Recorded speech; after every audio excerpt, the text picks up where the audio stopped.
Hello साथियों, मैं B L लूणा मेरे यूट्यूब चैनल स्टडी टाइम में आपका हार्दिक स्वागत करता हूं। हम हिंदी साहित्य का इतिहास पढ़ रहे थे। उसके अंदर हमने जो हिंदी साहित्य के जो आदिकालीन जो शुरुआत थी, उन शुरुआत की जो भूमिका थी, उसके अंदर कौन सी प्रवृत्तियां थी, कौन से जो कवि थे, उसके हिसाब से हमने कुछ अध्ययन किया है।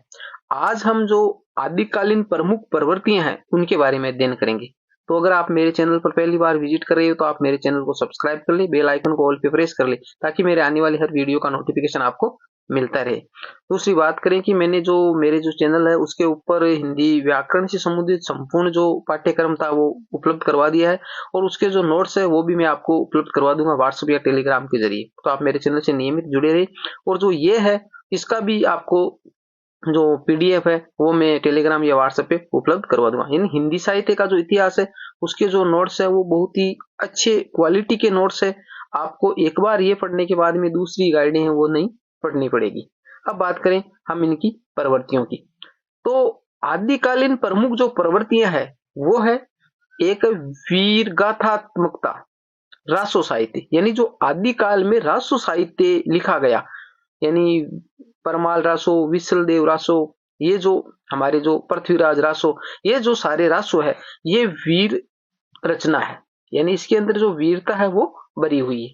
तो एक प्रवृत्ति हो गई वीर गाथात्मक, यानी गाथा का मतलब जो कहानी होती है, कथा होती है। तो वीर जो कथाएं हैं वो इसके अंदर है आदिकालीन प्रवृत्तियों में। दूसरी बात आई धार्मिकता।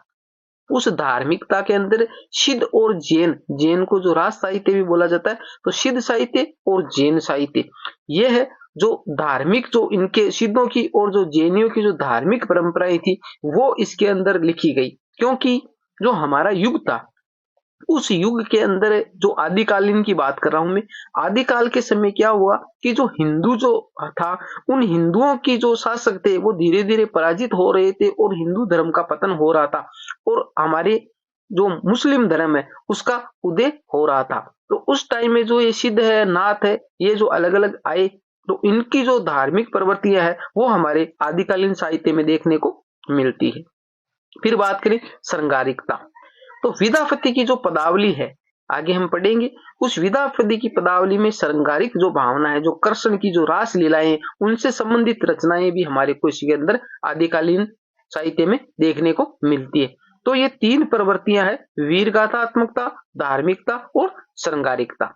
अब आगे बात करें, अपभ्रंश नाम सर्वप्रथम वल्लभी के राजा धारसेन द्वितीय के शिलालेख में मिलता है। यानी पुराने टाइम में जो ये शिलालेख है, शिलालेख का मतलब है जो शिलाओं पर जो लिखा गया, जो पत्थर थे उन पे लिखा गया।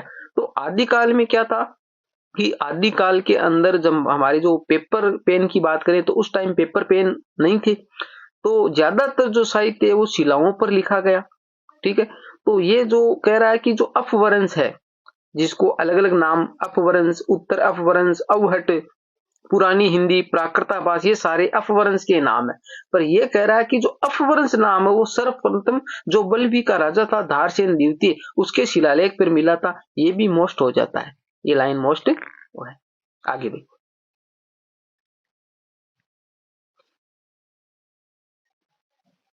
आगे सर्व स्वीकृत नामकरण, यानी आदिकाल का जो नाम अलग अलग विद्वानों ने जो अलग अलग रखा है, तो वो एक कंफ्यूजन की स्थिति पैदा करता है। फिर जो सारे ने सोचा कि भाई इसको एक नाम दे दिया जाए, तो वो सर्वसम्मति जो बनी, एक नाम को कौन सा नाम इसका रखा जाए। तो ये हमारे जो चार काल है, आदिकाल, भक्ति काल, रीति काल और आधुनिक काल, वर्तमान में हम इसी के आधार पर ये अध्ययन कर रहे हैं। क्योंकि जो हमारा आदिकाल है उसको आदिकाल नाम रखा गया क्यों, आचार्य रामचंद्र शुक्ल ने इसको वीरगाथात्मक काल कहा था, परंतु जो सर्व समिति बनी उसके हिसाब से इसको आदिकाल कहा गया। आदिकाल नाम किसने दिया था ये मेरे को आप कमेंट बॉक्स में बताइए। फिर भक्ति काल, रीति काल और आधुनिक काल। आधुनिक काल है, उस आधुनिक काल के अलग अलग भाग किए गए, यानी आधुनिक काल है उसके जिस प्रकार की प्रवृत्तियां आई उसके हिसाब से नाम तो इन कालों का चार ही रखा है, परंतु आदि का जो आधुनिक काल है उसके फिर अलग अलग प्रवृत्तियों के हिसाब से अलग अलग नाम रखे गए हैं। आदिकाल की जो समय सीमा है वो 1000 ईस्वी से 1350 ईस्वी तक मानी गई है। भक्ति काल की बात करें तो 1350 से 1650 ईस्वी तक रखा गया है। फिर है रीति काल, 1650 से 1850 ईस्वी तक रखा गया और आधुनिक काल 1850 से अब तक का मतलब 2024 चल रही है अभी तक, ठीक है। परंतु इसके अंदर जो आदि काल है वो 1850 से जो शुरुआत हुई थी वहां से लेकर अभी तक जो आधुनिक काल माना गया है, उस आधुनिक काल की अलग अलग प्रवृत्तियों के हिसाब से इसको भारतेंदु काल, द्विवेदी, प्रयोगवादी, नवलेखन, ठीक है, इस प्रकार अलग अलग नाम इसके रखे गए, जिसका हम एक के बाद एक धीरे धीरे अध्ययन करेंगे। आगे देखिए,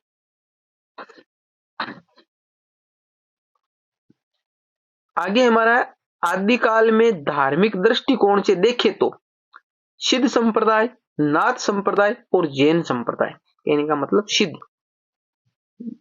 सिद्ध, नाथ और जैन, यानी ये तीन ही मुख्य थे। यानी आदिकाल में हम धर्म की बात करें तो यहाँ पर सिद्ध थे, नाथ थे और जैन थे।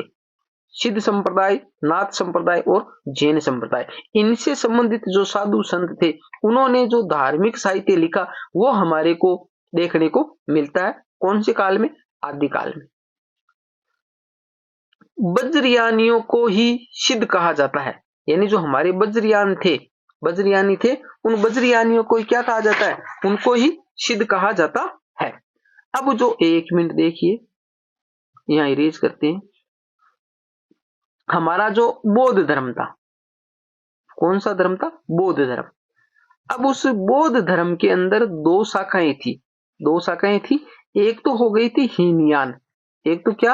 हीनयान, और एक हो गई थी महायान। ये दो शाखाएं थी।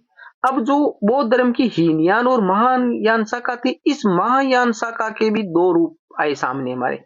एक था वज्रयान और एक था मंत्रयान। अब जो ये वज्रयान था, इस वज्रयान से ही सिद्धों का उदय हुआ है। इससे उदय हुआ वज्रयान से।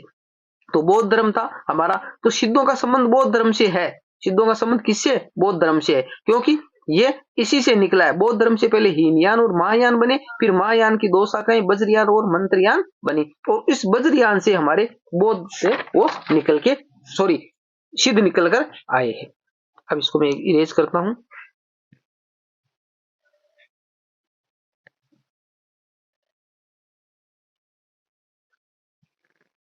यानी वज्रयानियों को ही सिद्ध कहा जाता है।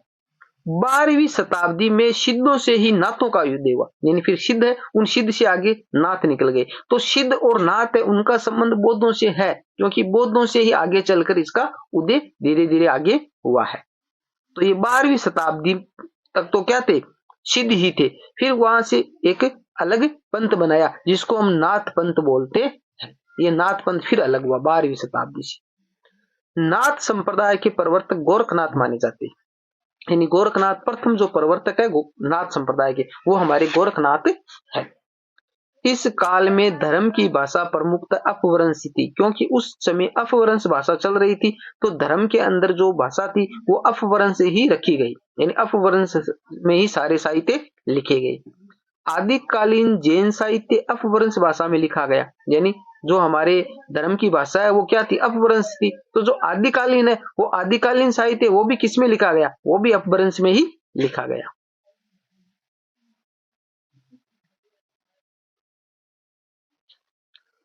प्रमुख प्रवृत्तियां, ये जो प्रवृत्तियां ऊपर मैंने बताई थी आपको, जो धार्मिक जो प्रवृत्तियां थी, श्रृंगारिक प्रवृत्तियां थी, वीरगाथात्मक प्रवृत्तियां वो तो थी, इसके अलावा भी कुछ अलग अलग प्रवृत्तियां हैं। इन प्रवृत्तियों को कि आपको दिमाग में रखना बहुत जरूरी है, क्योंकि एग्जामिनर इनमें से जैसे 3 प्रवृत्तियां देखकर ये पूछ सकता है कि निम्न में से आदिकालीन प्रवृत्ति नहीं थी, तो एक जो अलग होगी वो आपको छांटना होता है। तो आप देखिए, ऐतिहासिकता का अभाव, यानी इन समय जो आदिकालीन साहित्य लिखा गया उसमें ऐतिहासिकता का अभाव था। ऐतिहासिक वर्णन हमें देखने को नहीं मिलता है। युद्ध वर्णन में सजीवता, यानी युद्ध का जो वर्णन किया गया उसमें सजीवता थी। प्रामाणिकता में संदेह, यानी जो इनका जो साहित्य है वो अप्रामाणिक है, यानी उसको हम प्रामाणिक नहीं मान सकते, उसमें बढ़ा चढ़ाकर ऐसे ही लिखा गया है, यानी जो झूठी बातें हैं वो ज्यादा है, इसलिए उसको प्रामाणिक नहीं माना जा सकता। वीर एवं श्रृंगार रस की प्रधानता, वीर और संघर्ष है वो इसके अंदर प्रधान था आदिकालीन साहित्य के अंतर्गत। ये जो आश्रयदाताओं की प्रशंसा है वो इसके अंदर देखने को मिलती है। आश्रयदाताओं की प्रशंसा का मतलब क्या हुआ, यानी आश्रयदाता जो राजा महाराजा थे, उन राजा महाराजाओं के दरबार में ही जो ये कवि है वो रहते थे। तो जिसकी, जो मारवाड़ी में कहावत है, जिसकी खाई बाजरी उसकी बजाय हाजरी। तो ये क्या करते थे कि जो राजा महाराजा थे उनकी प्रशंसाओं में ज्यादा रचना लिखते थे, और वो प्रशंसा इतनी बढ़ा चढ़ाकर करते थे, अतिशयोक्तिपूर्ण वर्णन। इनको भी पता नहीं था कि हमने इसकी कितनी प्रशंसा कर दी है। जो दुबला पतला आदमी था उसको भी ये बलवान और वीर बताते थे, यानी क्या मतलब ये इतनी हद तक आगे बढ़ जाते थे। तो इस पे आश्रयदाताओं की प्रशंसा मिली है। संकुचित राष्ट्रीयता, यानी जो राष्ट्रीयता की भावना है वो संकुचित थी, क्योंकि राष्ट्रीय भावना इसके अंदर नहीं थी। कल्पना की प्रचुरता, यानी कल्पना वो बहुत हद तक इसके अंदर थी। विविध छंदों का प्रयोग, यानी अलग अलग छंदों का प्रयोग हुआ है। डिंगल पिंगल भाषा शैली, यानी जो भाषा शैली थी उसमें डिंगल भी थी और पिंगल भी थी। मैंने आपको बताया है डिंगल और पिंगल जो पिछली कक्षाओं के अंदर, यानी डिंगल और पिंगल में अपभ्रंश तो दोनों में ही है। जिसके साथ में ब्रज भाषा मिली हुई हो वो हो जाता है पिंगल, और जिसके साथ में राजस्थानी भाषा हो वो हो जाता है डिंगल। अलंकारों का स्वाभाविक प्रयोग, यानी जो अलंकार थे उन अलंकारों का प्रयोग तो हुआ इनकी रचनाओं में, पर इन्होंने जानबूझकर नहीं किया है, वो स्वाभाविक ही हो गया है। आगे देखिए, हिंदी का आदि कवि या प्रथम कवि, आदि का मतलब प्रारंभ होता है, प्रारंभ में प्रथम, तो हिंदी का आदि कवि या प्रथम कवि किसे माना गया? अलग अलग विद्वानों ने अलग अलग कवियों को आदि कवि माना है। तो राहुल सांकृत्यायन की बात करें हम, तो राहुल सांकृत्यायन ने श्रयपाद 759 ईस्वी का जो कवि था उसको प्रथम कवि माना है, और ये मोस्ट भी है, ये मोस्ट भी है। यानी राहुल सांकृत्यायन ने जो श्रयपाद है उसको हिंदी का प्रथम कवि माना है। शिव सिंह सेंगर की बात करें तो उसे पुष्य या पुंड नामक जो कवि है उस जो 10वीं शताब्दी में हुआ था उसको हिंदी का प्रथम कवि माना है। डॉक्टर गणपति चंद्र गुप्त, उसने शालिभद्र सूरी को 1184 ईस्वी इसका सन है उसको हिंदी का प्रथम कवि माना है। गणपति चंद्र गुप्त ने शालिभद्र सूरी को। डॉक्टर रामकुमार वर्मा, डॉक्टर रामकुमार वर्मा ने स्वयंभू को 693 ईस्वी का जो कवि है स्वयंभू, उसको हिंदी का प्रथम कवि माना है।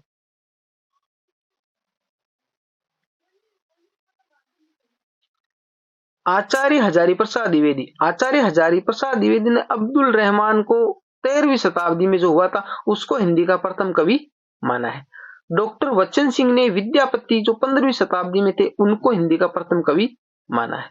चंद्रधर शर्मा गुलेरी ने राजा मुंज 993 ईस्वी में थे उनको हिंदी का प्रथम कवि माना है। आचार्य रामचंद्र शुक्ल, इसने राजा मुंज या भोज उसको 993 ईस्वी में थे, यानी ये दोनों एक ही है, चंद्रधर शर्मा गुलेरी और आचार्य रामचंद्र शुक्ल। तो राजा मुंज है जिसको भोज भी कहा जाता है 993 ईस्वी में था, उसको हिंदी का प्रथम कवि माना है।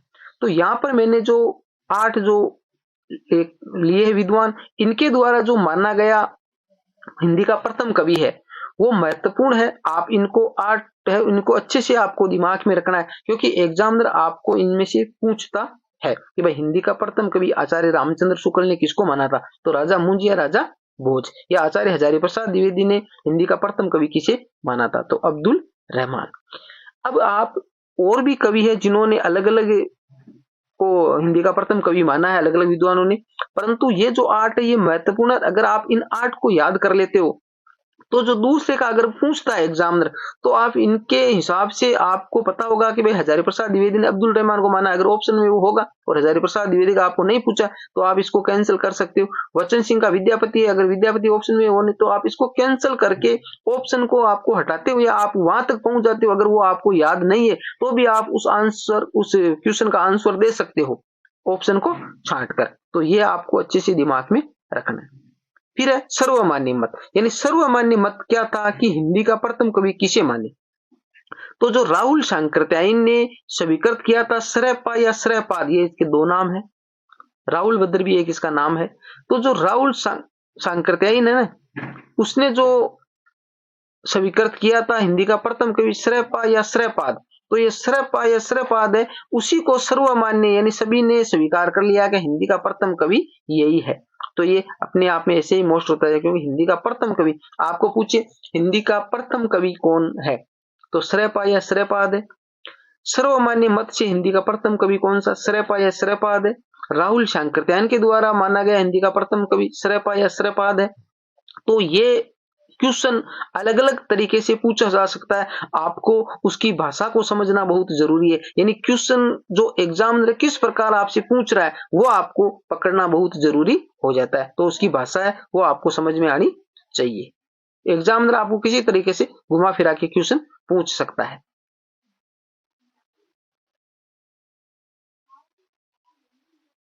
आगे बात करें हिंदी की प्रथम रचना। तो हिंदी की प्रथम रचना किसे माना है? तो अलग अलग विद्वानों ने अलग अलग माना है, पर जो मेन है वो है जैन कवि देवसेन। जैन कवि देवसेन है, उसके द्वारा रचित जो रचना है श्रावकाचार 933 ईस्वी में, 933 ईस्वी में उसको हिंदी की प्रथम रचना माना जाता है। इसमें कुल 250 पद या दोये है, 250 पद या दोये है, जिसमें क्या है? वर्णन है गृहस्थ धर्म का, यानी गृहस्थ धर्म का जो वर्णन है 250 दोहों के अंतर्गत। श्रावकाचार उसका नाम है, 933 ईस्वी में रचित हुई थी और उसके रचनाकार है वो देवसेन है जो जैन कवि है। ये पॉइंट एक एक पॉइंट आपको दिमाग में रखना है।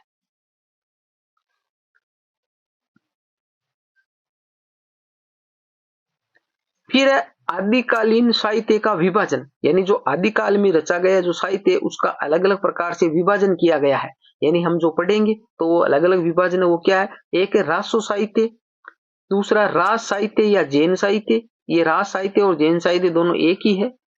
फिर है सिद्ध साहित्य और फिर है नाथ साहित्य। तो हम पहले रासो साहित्य पढ़ेंगे, फिर जैन साहित्य पढ़ेंगे, फिर सिद्ध साहित्य और फिर नाथ साहित्य। एक के बाद एक करके इसका धीरे धीरे हम अध्ययन करेंगे। तो इस क्लास में हम इतना ही करेंगे। उम्मीद करता हूं ये क्लास आपको अच्छी लगी होगी। अगर अच्छी लगी है तो लाइक शेयर एंड सब्सक्राइब करें। मिलते हैं अगली वीडियो में, तब तक के लिए जय भीम जय भारत।